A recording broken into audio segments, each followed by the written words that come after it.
Well, hey, this is your old friend Homer down here on the farm. Hope y'all are okay. We doing good here, me and Hermina. Uncle Irvin and Aunt Sulu's doing good. They say hey. Hope y'all are good. And want to say hey to Cousin Liddell out there. Hope you doing good, son. Everything's okay here as far as I know. All quiet, yeah.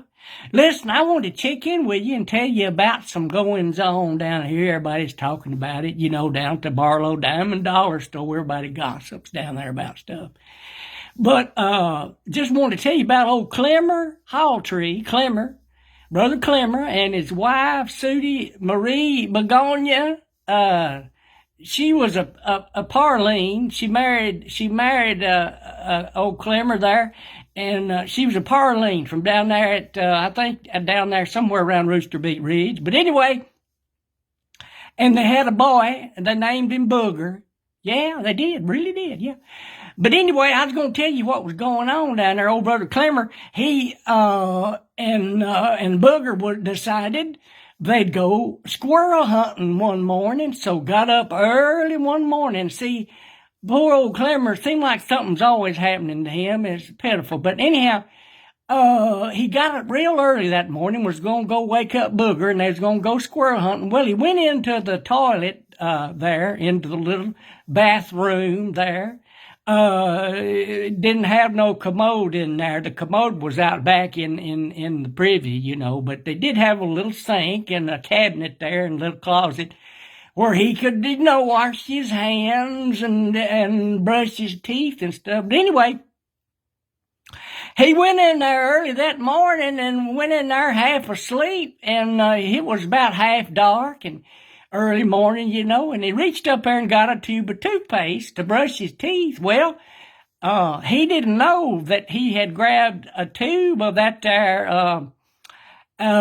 salve that you put on hemorrhoids. Yeah, he sure did. Well, he squeezed a big old blob of that on his toothbrush and commenced to brushing his teeth, Why? Well, it was real funny. Everybody laughed about it. He walked around there for a day or two in town, and his lips and gums was all drawn up. He looked like an old jack mule eating green persimmons there for 2 or 3 days. It was pitiful.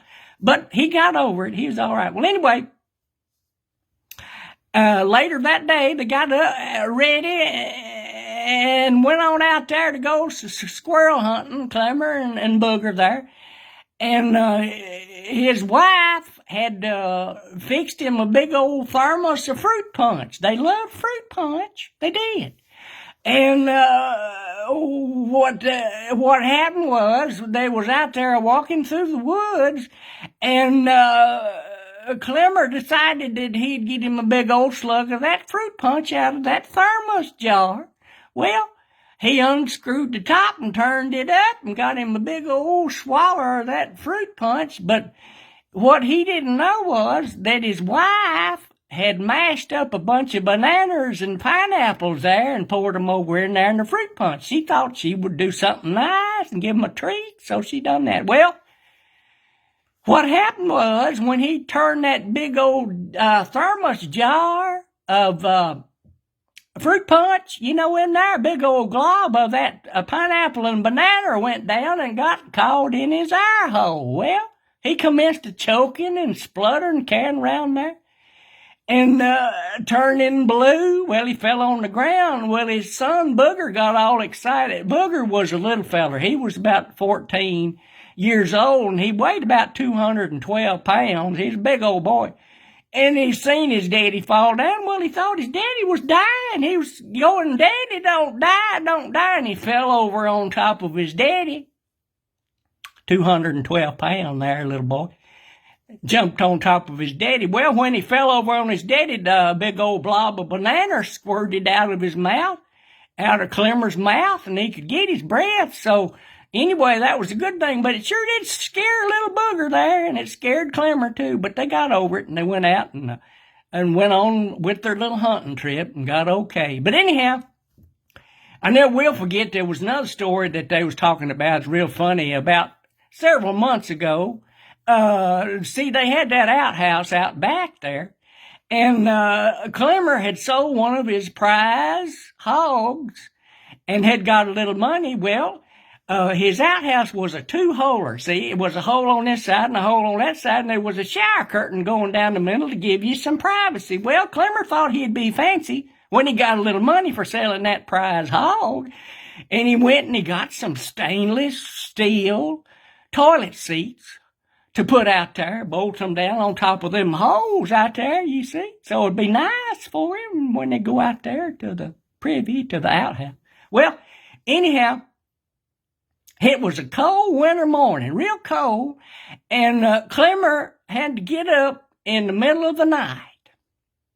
Well, it was about daylight. It was morning, and his wife had done got up, and she was cooking a little breakfast. Well, anyway, he toddled on out there to the outhouse, and it was real cold, and he got in there, and of course, you know, he sat down there on that stainless steel toilet seat, and he got stuck.